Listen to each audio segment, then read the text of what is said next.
وقال رسول الله صلى الله عليه وسلم الشؤم في المرأة والفرس والدار أو كما قال عليه الصلاة والسلام وقال صلى الله عليه وسلم لا تجعلوا بيوتكم مقابر أو كما قال عليه الصلاة والسلام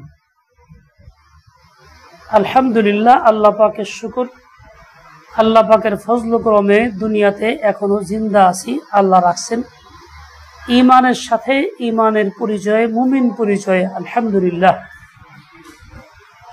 আল্লাহ পাকের শুকর যোহর নামাজের পর আমরা এইখানে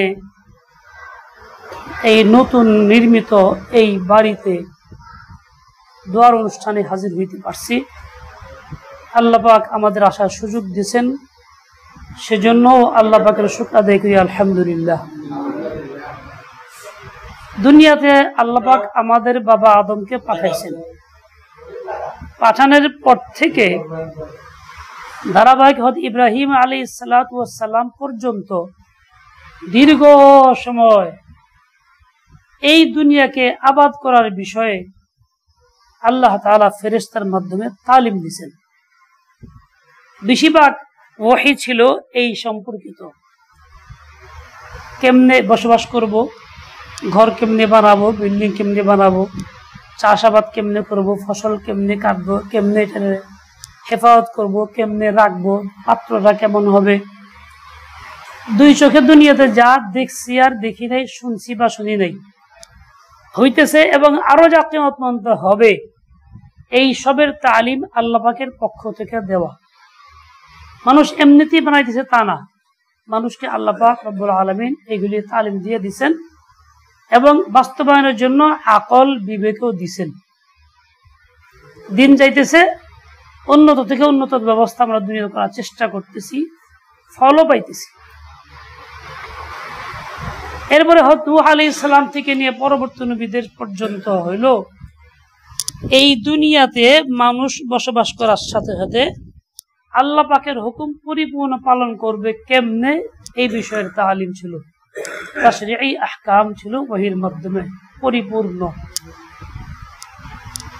আমাদের নবী মুহাম্মদুর রাসূলুল্লাহ সাল্লাল্লাহু আলাইহি ওয়াসাল্লাম সর্বশ্রেষ্ঠ নবী সর্বশ্রেষ্ঠ নবী যার বুকে নবী আসে নাই আসবেও না কেউ দাবি করলো মিথ্যাবাদী কেউ সন্দেহ করলো সে বেঈমান কাফির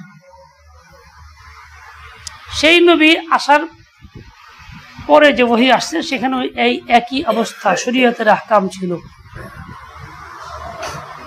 তার মানে দুনিয়া আবাদ করা সবকিছু পরিপূর্ণতা হয়ে গেছে বান্দা শুধু এক মনে আল্লাহমুখী হবে আল্লাহর হুকুম পালন করবে গুনাহ ছাড়বে এটাকেই আল্লাহ পাকের নায়াবাত বা খলিফা দ্বারা প্রকাশ করা হয়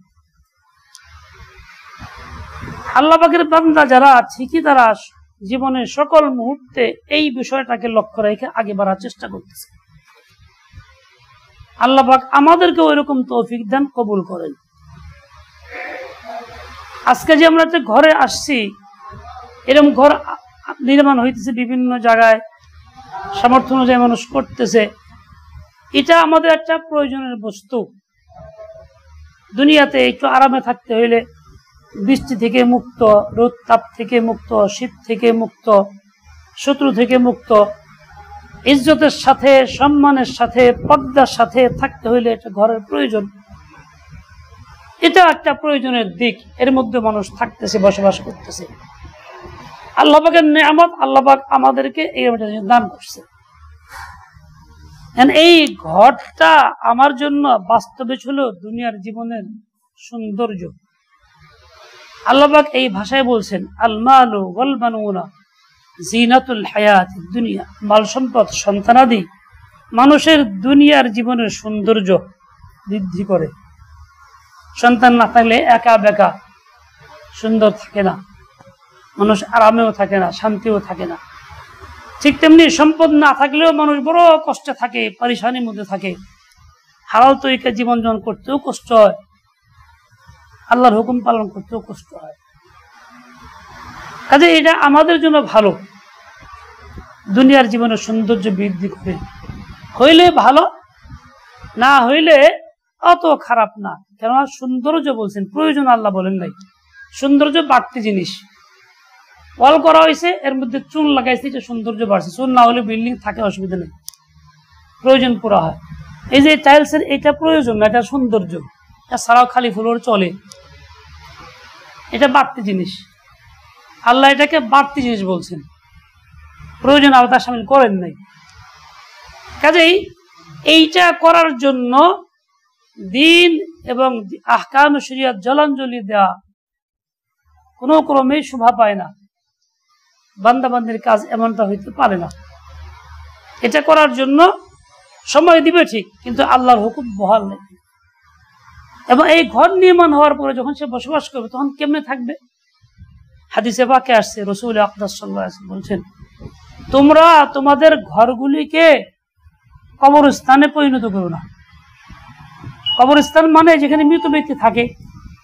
মৃত ব্যক্তি থাকে মানে সেখানে কোনো আমল নাই, নামাজ নাই, রোজা নাই, জিকির নাই, তেলাওয়াত নাই, আল্লাহর কাছে কান্নাকাটি নাই, তাসবিহ তাহলিল নাই, তওবা ইস্তিগফার নাই, অনুশোচনা নাই।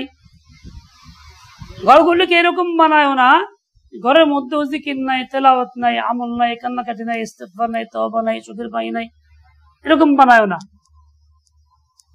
কেন? এরকম ঘর হইল মুরতাদের ঘর, কবরস্থান। তো মানুষ জিন্দা, তোমার ঘর হইলে ঘরটা জিন্দাদের মতো ঘর হইতে হবে। জিন্দার ঘর কি? যেই ঘরে আল্লাহর নাম বহাল থাকে, যেই ঘরে নামাজ থাকে, জিকির থাকে, তেলাওয়াত থাকে, যে ঘরে আল্লাহ পাকের সিফাতের কথা বলা হয়, জাতের কথা বলা হয়, এরকম ভাবে ইজ্জত আবরু হেফাজত যেখানে করা হয়, পর্দা রক্ষা যেখানে করা হয়, এই যে ঘরটা আমার আছে, বসবাস করে দুই অবস্থা কাটাইতে পারি। অনেক অপকর্ম গুনাহ করতে পারি, মানুষের চোখ ফাঁকি দিয়ে, ঘরের ভিতরে কেউ বুঝবে না, বাইরের লোক। আবার অনেক নেকির কাজ করতে পারি, মানুষকে না জানা, প্রকাশ না করে, যাকে জানবে না কেউ। যদি আমি ঘরটাকে নেকির কাজে ব্যবহার করি, যেমন করছেন হযরত আবু হুরায়রা রাদিয়াল্লাহু আনহু, রাতকে 3 ভাগে কাটাইতেন। এক ভাগে উনি, আরেক ভাগে গোলাম, আরেক ভাগে বিবি। ঘরে সারা রাত ঘরে আমল হইত, জিকির তেলাওয়াত হইত, নামাজ কান্নাকাটি হইত। এটা হলো জিন্দা ব্যক্তির ঘর। আমাদের ঘরগুলি সত্যিকার অর্থে দুঃখের সাথে বলতে হয়, জিন্দার ঘর আর নাই, আস্তে আস্তে মুর্দার ঘরে পরিণত হইতেছে। বেশিরভাগ মুসলিমের ঘর জিকির শূন্য। আগে মুরব্বীদের আমরা দেখছি, আমরা বয়স্ক মানুষ লা ইলাহা ইল্লাল্লাহ সকালে জিকির করছে, নাতি নাতরা কোলে বয়ে জিকির করছে, এটা কান্দা বন্ধ করছে, জিকির শুনে দাদার বাবার। এখন আর এই আওয়াজটা আশেপাশে আসে না। আগে দেখছি বয়স্ক মানুষ ভুল প্রকার শুদ্ধ তেলাওয়াত করছে, ফজর পরে হাঁটতে দেখছি প্রত্যেক বাড়িতে কম বেশি তেলাওয়াতের আওয়াজ আসছে। এখন আর তেলাওয়াতের আওয়াজ আসে না, কোনো কোনো রাতে গানের আওয়াজ আসে, এটা আর আসে না। তার মানে আস্তে আস্তে মুর্দায় পরিণত হইতেছে। টাকা পয়সা বাড়তেছে, উপকরণ বাড়তেছে, সামানের আসবাব বাড়তেছে, কিন্তু মৃত ব্যক্তির ঘরে পরিণত হইতেছে। আফসোস আমাদের জন্য, আমাদের জিন্দগি এমনটা না থাকে। রাসূল আকরাম সাল্লাল্লাহু আলাইহি ওয়াসাল্লাম তামবিহ করে দিয়েছেন, সতর্ক। শুধু তাই না, আল্লাহ তাআলা বলছেন, সাইয়্যিদুনা ইউসুফ আলাইহিস সালামকে যখন ডাকছিল মহিলারা অন্যায় কাজে, উনি একটা আজীব কথা বলছেন, ইন্নাহু রাব্বি, আরে মালিক তো আমার জায়গা দিয়েছে, দুনিয়ার নিয়মে এসে আমার লালন পালন করতেছে, বড় আশ্রয়স্থল, উনি মালিক। শুধু তাই না, আহসানা মাসওয়ায়া, আমার থাকার উত্তম ব্যবস্থা করছে। আমি তার খেয়ানত কেমনে করি, চোখ ফাঁকি কেমনে দেই? যদি আমি উল্টা করি, নাকাম হব, আমি জালেম সাব্যস্ত হব। ইন্নাহু লা ইউফলিহুজ জালিমুন, নিশ্চয় জালেমরা কখনো সফল কাম হইতে পারে না। আমি অন্যায় করলে জালেম হইয়া সফল কাম হইতে পারবো না। জালেম কাকে বলে? যে আল্লাহ পাকের নাফরমানির কাজ করে সে জালেম। ছোট বড় যাই করুক, আড়ালে, চক্ষুর আড়ালে, চাই সে অন্ধর ঘরে নাই ঢুকুক, ওই ধরনের কোনো ইজ্জত আবরুর কোনো গুনাহ নাই করুক। দেখেন না, আল্লাহুম্মা ইন্নী যালামতু নাফসি যুলমান কাসীরা, নামাজে পড়ি, আল্লাহ শিখাই দিয়েছেন আল্লাহ আমি আমার প্রতি খুব জুলুম করছি, অনেক জুলুম। কি জুলুম করছি? তোর মাথায় বাড়িও দিই নাই, কেউ জমি মাইরা খাই, তাও তো পড়ি না। কেন পড়তেছি? বলে ব্যক্তি জীবনে অনেক অপরাধ আল্লাহর সামনে আমার আছে, আল্লাহর হুকুম পালন করতে পারি না, হক আদায় করতে পারিনি, কাজে আমি জালিম। ওই ধরনের কোনো দুর্ঘটনা ঘটাইলে যেমন জালিম হয়, আল্লাহর নাফরমানি ছোটখাটো করলেও জালিম হয়। জলম তো নাফসি, আমার প্রতি জুলুম করছি, ফাগফিরলি, আল্লাহ আমার মাফ করে দেন। এই দোয়া আল্লাহর নবী শিখাইছেন আল্লাহ পাকের হুকুমে, আমরা আমল করতেছি, নামাজে পড়তেছি। আয়াতের মধ্যে বলা হলো ইন্নাহু লা ইফলিহুজ জালিমুন, নিশ্চয়ই জালেম যারা নাফরমানি করে ঘরের ভিতরে ঠিকানা পাইয়া, আশ্রয় পাইয়া, তারা কামিয়াব হইতে পারে না। কামিয়াবির কয়টা অর্থ? দুনিয়াতে তিনটা বিষয়কে কামিয়াব বলে। বাংলাকে ভাত কাপড় বাসস্থান, চারটা খানা যার দ্বারা কমর্শিয়া থাকে, ইজ্জত ঢাকার কাপড়, মাথা গোঁজার ঠিকানা, চাল, যারা হোক আর তিন হোক আর বিল্ডিং হোক। আখিরাতে সফল হওয়ার চার জিনিস: আজীবন এর হায়াত, মৃত্যু না থাকা, আজীবনের সুস্থতা, রোগ না হওয়া, আজীবনের ইলম, যার উপরে জাহালাত, মূর্খতা না আসা, ভুলে না যাওয়া, আজীবনের সম্পদ যা কখনো খতম হবে না, ফকর ফাঁকা, দুর্ভিক্ষ আসবে না। ইন্নাহু লা ইফলিহুজ জালিমুন, এই লোক কামিয়াব হবে না যে গুনাহ করে, নাফরমানি করে, জালিম হয়। দুনিয়ার নিয়মে সে এই জিনিসগুলি পাবে না ইজ্জতের সাথে, আখিরাতেও চার জিনিস সে পাবে না। কাজেই এমন কাজ আমি কেমনে করবো যা তুমি বলতেছো, যার পরিণতি এরকম ভয়াবহ, বলা উদ্দেশ্য আমরা ঘর বানাইছি, থাকবো ইনশাআল্লাহ যে কদিন আল্লাহ হায়াত আছে। এই ঘর যাতে মুর্দার ঘর না হয়, জালেমের ঘর না হয়, যেন আল্লাহ পাকের আবেদ বান্দাবান্দির ঘর হয়, যেন আল্লাহর নাম চলে, জিকির চলে, শুকর চলে, তেলাওয়াত চলে, কান্নাকাটি চলে, বান্দা বান্দিগির ইজহার যেখান থেকে হয়। আল্লাহ পাক রব্বুল আলামিন সেই বুঝদেন, হিম্মত আর তৌফিক দিয়ে দেন। এই যে বিল্ডিং তৈরি হয়েছে, দেখতে যতই সুন্দর হোক, নিখুঁত না, দোষ আছে। আরো কাজ চুনকাম করে আরো সুন্দর করলেও নিখুঁত না। নিখুঁত না কারণ দুটো দোষ নিশ্চিত আছে। এক দোষ হলো এই বাড়িটা আজীবন থাকবে না, আর এটা হলো এই বাড়িটা আমাকে ধরে রাখতেও পারবে না, আমি অস্থায়ী, বাড়িটা অস্থায়ী। এটা দোষে ভরা, দুই দোষে পরিপূর্ণ। এরকম দুষ্মুক্ত নিখুঁত বাড়ি আল্লাহ পাক বানাইছেন জান্নাতে। এই ঘরে থেকে আল্লাহর বান্দাবান্দি পরিচয় দিয়ে ওইখানে স্থায়ী ওই সম্পদটা মিলবে। আমরা কি এইটার উপর খুশি থাকবো না ওইটা পাওয়ার আশা করবো? কি বলেন? আল্লাহ পাক সবাই সেই বুঝ দিয়ে দেন। কাজে আমি মন এটার সাথে না লাগাই, জরুরত থাকবো মন লাগাবো ওইটার সাথে।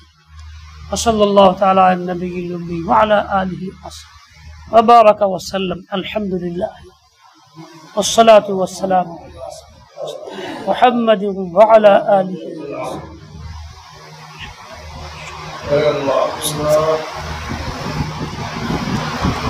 يا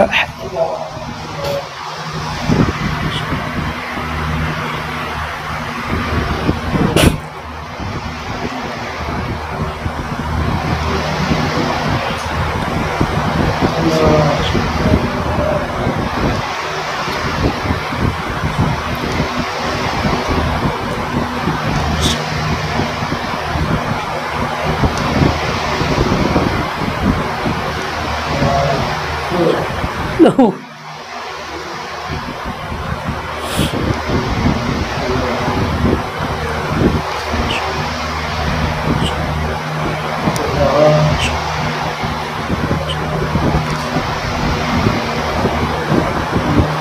بارك لنا فيما أعطيتنا وقنا شر ما قضيت لنا اللهم ارزقنا جناها